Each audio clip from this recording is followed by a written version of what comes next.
Hello दोस्तों, तो आज हम जा रहे हैं नैमिषारण्य धाम जो कि लखनऊ से 80 किलोमीटर दूर है और यहाँ तक पहुँचने में हम लोगों को लग गए थे 2 से ढाई घंटे। और इस जगह के बारे में अभी बहुत कम लोगों को पता है, इसलिए ज्यादा भीड़ रहती नहीं है। अब देखते हैं सावन का महीना चल रहा है, वहाँ कितनी भीड़ रहती है, दर्शन आसानी से हो पाते हैं हम लोगों को या फिर नहीं। और नैमिषारण्य को नीमसार भी कहा जाता है, तो हम नीमसार पहुंच चुके हैं और वहां जाकर सबसे पहले हम लोगों ने दर्शन किए चक्र तीर्थ स्थल के। यहाँ आप लोग देख सकते हैं, यहाँ सब जगह चक्र चक्र चक्र ही बने हुए हैं। चक्र ब्रह्मा जी का चक्र माना जाता है। कहा जाता है कि ऋषियों की रक्षा के लिए ब्रह्मा जी ने एक चक्र छोड़ा था जो कि पृथ्वी से आकर टकरा गया था और यहाँ से एक जल की धारा फूट पड़ी थी।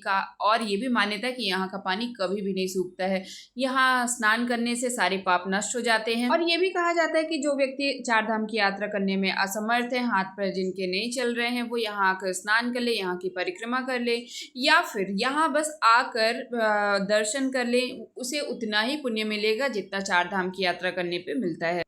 और ये भी बताया जा रहा था कि यह कुंड पूरी तरह से अतल है, पर बाहर के पार्ट में तो भूमि होगी, शायद बहुत नीचे तक होगी, इसलिए लोग बाग स्नान कर पा रहे हैं, परिक्रमा लगा पा रहे हैं।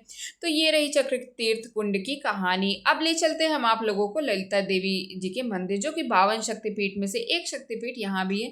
तो हम लोगों ने माता रानी के दर्शन किए, उसके बाद चले गए थे हनुमानगढ़ी। वहां पहुंचने के बाद हमने देखा राजहंस और उसके बाद किए बजरंगबली जी के दर्शन। और वहां से निकलने के बाद हम गए थे बालाजी के मंदिर और वहां हमने मतलब फोटो नहीं ली, बाहर ही ली थी। और यहीं पे एक बहुत बड़ी गौशाला भी थी जो कि हमने बहुत दिनों बाद देखी या फिर पहली बार देखी होगी। उसके बाद हम चले गए थे व्यास गद्दी, जहाँ एक वट वृक्ष है जो कि 5099 साल पुराना बताया जाता है। और ये है व्यास गद्दी, जहाँ व्यास जी ने 4 वेद 6 ग्रंथ और 18 पुराण यहीं बैठकर लिखे थे। तो ये रही वो जगह जहाँ व्यास जी ने बैठकर अपना वेद ग्रंथ पुराण लिखे थे। तो हमने तो दर्शन कर लिए, आप लोग भी दर्शन कर लीजिए। और ये रहा वहाँ का परिसर और ये रही वो जगह जहाँ पे सब कुछ लिखा हुआ था।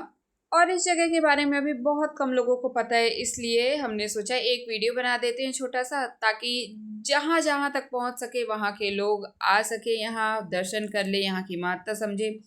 तो बस हमारा वीडियो बनाने का मोटिव यही था। उसके बाद हम चले गए रेस्टोरेंट में कुछ खाने, क्योंकि बहुत ज़ोरों की भूख लगी थी। तो हम लोग खाना वाना खाने के बाद निकल गए थे अपने घर।